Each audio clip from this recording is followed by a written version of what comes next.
وَبَشِّرِ الَّذِينَ آمَنُوا وَعَمِلُوا الصَّالِحَاتِ، اور اے نبی علیہ السلام آپ خوشخبری دے دیجئے ان لوگوں کو کہ جو بات مان لیتے ہیں، یعنی ایمان لے آتے ہیں اور نیک اعمال اختیار کر لیتے ہیں، أَنَّ لَهُمْ جَنَّاتٍ تَجْرِي مِن تَحْتِهَا الْأَنْهَارُ، کہ ان کے لیے باغات ہیں جن کے نیچے نہریں بہتی ہوں گی، كُلَّمَا رُزِقُوا، جب کبھی بھی انہیں رزق دیا جائے گا اس جنت میں، منہا ان باغوں میں سے، من ثمرۃ الرزق، کوئی پھل رزق کی شکل میں ان کو جب پیش کیا جائے گا، اہل جنت کو جنت میں جب کوئی فروٹ دیا جائے گا، قالوا هذا الذي رزقنا من قبل، وہ کہیں گے یہ تو وہی ہے جو ہمیں اس سے پہلے دنیا میں بھی دیا جاتا تھا، وَأُتُوا بِهِ مُتَشَابِهًا، حالانکہ وہ ان کو اس سے ملتا جلتا فروٹ دیا جا رہا ہوگا، ایگزیکٹ نہیں ہوگا، ملتا جلتا اس لیے دیا جائے گا کہ انسان کی ایک نیچر ہے۔ دنیا میں بھی آپ دیکھ لیں، آپ کسی دسترخوان پہ بیٹھے ہوں تو سب سے پہلے اس چیز کو ہاتھ ڈالتے ہیں جس کے ساتھ آپ مانوس ہوں۔ آپ کسی ولیمے پہ بھی جاتے ہیں تو آپ کے سامنے کوئی ایسی عجیب و غریب ڈش آ جائے تو آپ اس کے رسک نہیں لیتے کھانے کا کہ پتہ نہیں کیا ذائقہ ہو، الٹا پلیٹ بھر کے بیٹھ جاؤں اور اس دوران جو میں نے کھانا تھا وہ ختم ہی ہو جائے، یہ بھی چانس ہوتا ہے نا۔ تو انسان مانوس اس چیز کے ساتھ تھا جو پہلے اس نے اس کو ایکسپیرینس کیا ہو، یہ اللہ تعالیٰ نے انسان کی نیچر رکھی ہے۔ تو جنت میں بھی ابتدائی مہمان نوازی کے طور پہ جنتیوں کو وہ رزق دیا جائے گا جو دنیا میں وہ ایکسپیرینس کر چکے ہیں، آم، کیلا، انار، سیب، جو ہمارے ایکسپیرینس میں۔ اب دیکھنے میں تو وہ فروٹ دیکھنے میں تو ویسا ہی ہوگا، تو وہ کھانے سے پہلے یہ بات کریں گے کہ تو یہ وہی چیز ہے، ایتھے بھی آ کے وہی کچھ، لیکن اللہ فرمائے گا کہ ان کے اس کی طرح کا ہوگا لیکن ویسا نہیں ہوگا۔ اب انور اٹور کا ذائقہ اور ایک دیسی آم کا ذائقہ برابر ہو سکتا ہے؟ دیکھنے میں تو دونوں ایک جتنے ہوتے ہیں، شکل و صورت بھی ملتی جلتی ہوتی ہے، لیکن زمین آسمان کا فرق ہے ٹیسٹ میں۔ اسی طریقے سے چونسے کا ٹیسٹ ہو یا کسی دوسرے آم کا، وہ برابر نہیں ہو سکتا۔ تو یہ تو دنیا میں اللہ نے اتنا فرق رکھا ہوا ہے، تو آخرت میں جو آم دیا جائے گا وہ دنیا والا آم نہیں ہوگا، ہاں شکل و صورت میں ضرور ملتا جلتا ہوگا، لیکن اس آم کی تو کیا بات ہے۔ اللہ تعالیٰ جنت میں ہمیں اپنے محبوب صلی اللہ علیہ وآلہ وسلم کا پڑوس نصیب فرمائے، آمین۔ وَلَهُمْ فِيهَا أَزْوَاجٌ مُطَهَّرَةٌ، اور وہاں پہ ہوں گی ان کے لیے پاکیزہ بیویاں۔ پاکیزہ بیویاں دنیا کی بیویاں بھی اور جنتی حوریں بھی، وہ آگے چل کے ذکر آ جائے گا اس حوالے سے۔ اچھا، جنت میں جتنی بھی نعمتیں ہیں نا، ان میں جو یعنی ڈومیننٹ نعمتیں ہیں، ان کا کچھ نہ کچھ حصہ اللہ نے دنیا میں اس حوالے سے رکھا ہے کہ انسان اس نعمت کو ایکسپیرینس کر سکے، لیکن اس زمین آسمان کا فرق ہے، لیکن کسی درجے میں ایکسپیرینس کروایا گیا، اور ایکسپیرینس کروایا گیا ہے تو تبھی ان چیزوں میں اٹریکشن ہے، اگر اٹریکشن نہیں ہوگی تو اس کے لیے تگ و دو کون کرے گا۔ اچھا، اس سے یہ بھی بات پتہ چلی کہ جنت کا لالچ بھی اللہ تعالیٰ خود دے رہا ہے، لہذا یہ جو ڈاکٹرین مشہور کی گئی ہے کہ ہمیں دوزخ کے ڈر کی وجہ سے یا جنت کی لالچ میں عبادت نہیں کرنی چاہیے، اللہ کے لیے کرنی چاہیے، تو یہ بالکل جعلی ڈاکٹرین ہے۔ اس کو مولا علی علیہ السلام کی طرف لوگوں نے منسوب کر دیا ہے کہ وہ کہتے تھے میں تو اللہ کی عبادت صرف اللہ کے لیے کرتا ہوں، جنت کی جو ہے وہ طلب میں یا دوزخ کے ڈر کی وجہ سے نہیں کرتا۔ اس کے اوپر بھی میرا ایک کلپ ریکارڈڈ موجود ہے کہ یہ ڈاکٹرین صوفیاء نے پیش کی ہے، یہ قرآن کی ڈاکٹرین نہیں ہے، کیونکہ جنت کا جو لالچ ہے اس کے پیچھے لگنا اللہ ہی کی تو اطاعت ہے۔ یہ جنت کا لالچ شیطان نے دیا یا اللہ نے؟ تو اگر آپ جنت کو نگیٹ کرتے ہیں، جنت کا مذاق اڑاتے ہیں یا دوزخ کو ہلکا جانتے ہیں، تو آپ یہ جنت یا دوزخ کو بے عزت نہیں کر رہے ہوں گے، بلکہ آپ اللہ تعالیٰ کے خلاف بغاوت کا علم بلند کر رہے ہوں گے۔ یہ تو اس نے رکھی ہوئی ہے نا چیز، ان ساری لالچیں وہی دیتا ہے۔ یہ وہ لالچ نہیں ہے جو بری بلا ہو، یہ وہ لالچ ہے جس کے لیے انسان کو کوشش کرنی چاہیے۔ قرآن پاک میں درجنوں آیات ہیں، آگے چلیں گے تو یعنی اللہ تعالیٰ فرماتا ہے کہ کوشش کرنے والوں کو ایسی جنت کے لیے کوشش کرنی چاہیے، خود اللہ تعالیٰ اس کی طرف۔ تو اسی طریقے سے یعنی جو ایک اللہ تعالیٰ نے سیکس کا جذبہ رکھا ہے انسان کے اندر، اس کا ایکسپیرینس دنیا میں کسی فارم میں کروایا تبھی جنت کی حوروں کا لالچ دیا جا سکتا ہے. اور اسی طریقے سے جو فروٹ ہے اس کا ذائقہ دنیا میں رکھا ہے، جبھی جنت کی فروٹ کا آپ کو لالچ دیا جا سکتا ہے. باقی تو بخاری مسلم میں حدیث ہے کہ اللہ تعالیٰ نے جنت میں وہ نعمتیں تیار کر رکھی ہیں جو نہ کسی آنکھ نے دیکھی، نہ کسی کان نے سنی، نہ کبھی کسی کے دل پہ بھی اس کا گمان گزرا. وہ تو ان امیجنیبل ہے. یہ صرف متشابہات ہیں، چیزیں ملتی جلتی چیزیں دنیا میں، صرف بات سمجھانے کے لیے. اور دنیا کی نعمتیں تو فنا ہونے والی ہیں، لیکن ان نعمتوں کے ساتھ آ رہا ہے وَهُمْ فِيهَا خَالِدُونَ، وہ رہیں گے ہمیشہ ہمیشہ اس کے اندر، نہ ختم ہونے والی نعمتیں. اچھا دنیا میں کوئی بڑے سے بڑی بھی نعمت ہے نا، وہ اچھی انسان کو لگتی ہے،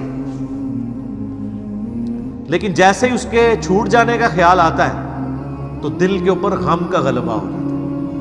اور جنت میں غم نہیں ہے، اس لیے جنت میں ہمیشہ کی نعمت ہے. بخاری و مسلم کی حدیث ہے کہ میدان محشر میں لا کے مینڈے کی شکل میں موت کو قتل کیا جائے گا، اور جب بلایا جائے گا تو باقاعدہ ایک یعنی ندا کی جائے گی. جہنمی جو ہے جہنم کے کنارے پہ آ جائیں گے اس خوشی کی وجہ سے کہ شاید ہمارے نکلنے کے لیے کوئی اب سبب ہونے لگا ہے، اور جنتی جنت کے کنارے پہ آئیں گے اس ڈر کے ساتھ کہ ہمیں کہیں جنت سے نہ نکال دیا جائے. تو پھر اللہ تعالیٰ موت کو مینڈے کی شکل میں لا کے وہاں پہ ذبح کرے گا، اور پھر کہا جائے گا کہ جنتیوں کے لیے خوشخبری ہے کہ انہیں کبھی موت نہیں آئے گی، اور دوسری طرف جہنمیوں کے لیے ہمیشہ کا غم ہے کہ ان کو بھی موت نہیں آئے گی.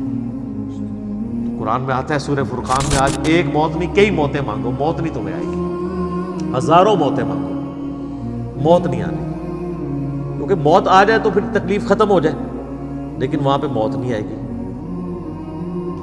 اللہم اجرنا من النار، اللہم اجرنا من النار، اللہم اجرنا من النار، آمین.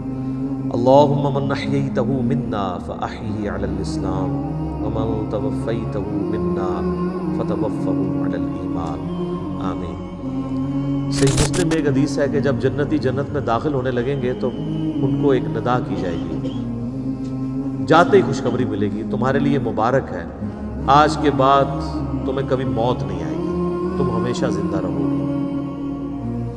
آج کے بعد تمہیں کبھی بدحالی نہیں آئے گی، تم ہمیشہ خوشحال رہو گے.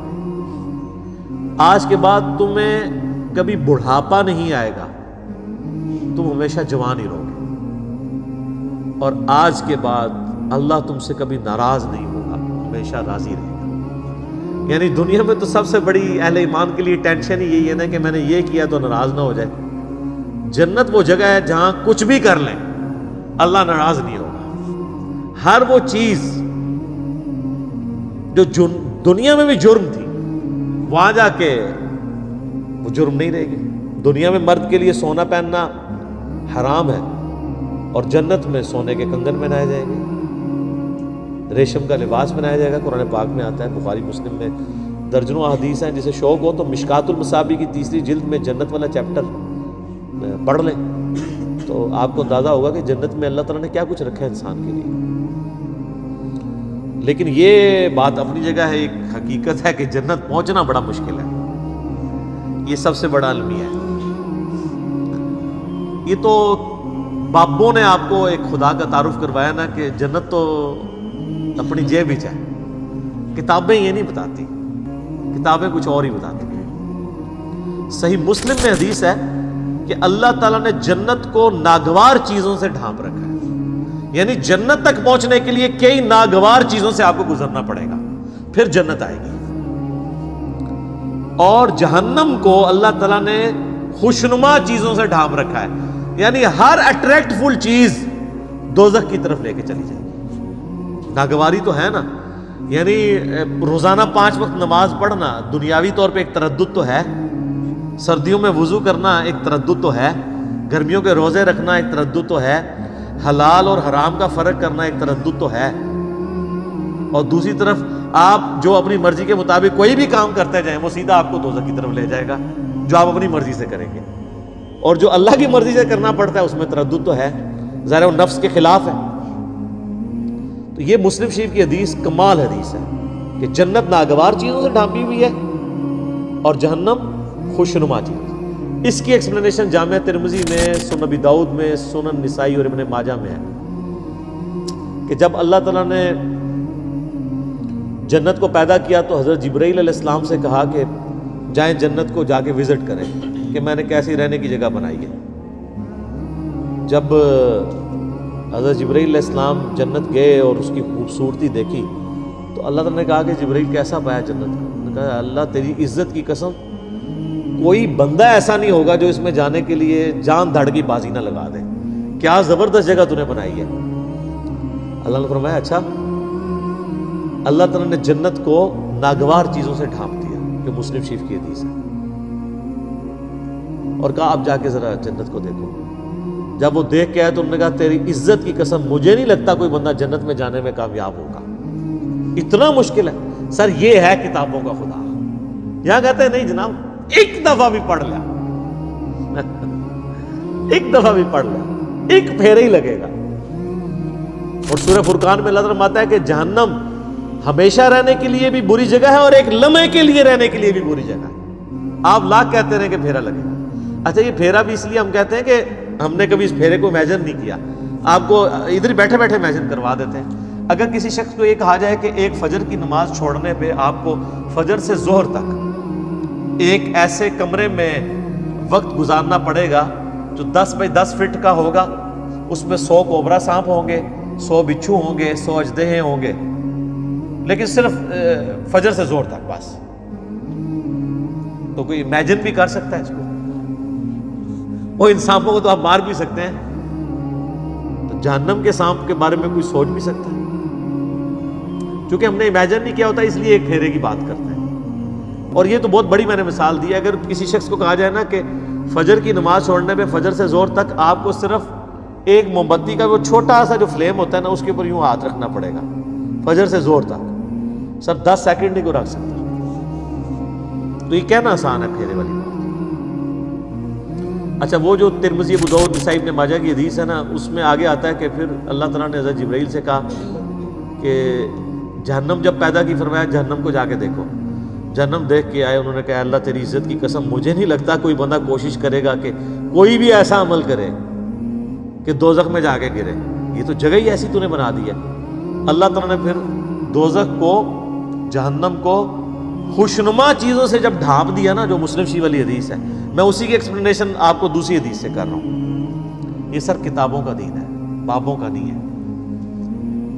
تو حضرت جبرائیل علیہ السلام جب گئے واپس آئے، کہا ہے اللہ تیری عزت کی قسم مجھے نہیں لگتا کوئی بندہ جہنم میں جانے سے بچ سکے گا، اتنا خوشنما تو نے بنا دیا، یہ تو سارے ہی جائیں گے جہنم میں۔ اور سب نظر بھی آ رہے ہیں، نظر بھی آ رہے ہیں، کیا دیندار، کیا بے دین، کیا مسلمان، کیا کافر، آپ کو بغاوت دیکھیں عروج پہ نظر آتی ہے۔ اور جو آپ کو دیندار نظر بھی آ رہے ہیں، یہ بھی اللہ نے ہی پردے رکھے ہوئے ہیں۔ کچھ کے پردے تو ہمارے جیسے لوگوں کے سامنے کھل بھی جاتے ہیں اور ہم آپ کو کھول کھول کے بتاتے ہیں، پھر بھی نہیں آپ کا دماغ کھلا تو آخرت میں تو کھل ہی جانا ہے، اوہ یہ کیا ہوا۔ نہیں، بڑا سینسٹیو ایشو ہے۔ تو یہ اللہ تعالیٰ نے جہنم اور دوزخ کا جو معاملہ رکھا ہے، یہ اگر یہ چیزیں نہ ہوتی تو کوئی بھی شخص اللہ تعالیٰ کو رسپانس نہ کرتا۔ میرا ایک یوٹیوب پہ کلپ بھی ہے، خدا انسان کی ضرورت کیوں ہے۔ خدا انسان کی ضرورت ہے ہی اس لیے کہ انسان مر جاتا ہے۔ اگر انسان نے مرنا نہ ہو اور انسان کے اوپر کوئی مشکل وقت نہ آنا ہو، انسان کی ضرورت اللہ کبھی رہتا ہی نہیں۔ یہ تکلیفیں اور موت، یہی تو ایک تلوار لٹک رہی ہے کہ یار میں نے مرنا ہے، کسی کو منہ دکھانا ہے جا کے۔ آپ ایک لمحے کے لیے امیجن کریں کہ اگر آپ نے مرنا نہ ہو اور آپ کو کبھی کوئی تکلیف نہ آئے، یہ دو چیزوں کی گارنٹی ہو، تو سر نماز کس نے پڑھنی ہے؟ تو یہ ساری دھمکیاں ختم ہو جائیں گی نا پھر دوزخ کی۔ تکلیف نہ آنے کا مطلب ہے کوئی کچھ نہیں کرے گا، موت نہ آنے کا مطلب ہے آپ اپنی زندگی انجوائے کریں گے، اور تکلیف نہ آنے کا مطلب ہے کہ پھر آپ کو کوئی نہ کوئی رزق کے حوالے سے ایشو ہوگا، نہ اور کوئی تکلیف پہنچے گی۔ تو یہ سر دنیا میں پاسبل نہیں، جنت میں ہی ہے۔ لیکن دنیا میں بھی یہ ہو جائے نا تو اللہ تعالیٰ انسان کی ضرورت نہیں رہتا. اسی لیے اللہ تعالیٰ نے یہ موت کا الذی خلق الموت والحیات لیبلوکم ایکم احسن عملا رکھا ہوا ہے. یہ جو تلوار لٹکائی ہے وہ اس لیے تو لٹکائی ہے. تو یہ ساری چیزیں نہ ہوں تو انسان کا قبلہ نہیں درست ہوتا.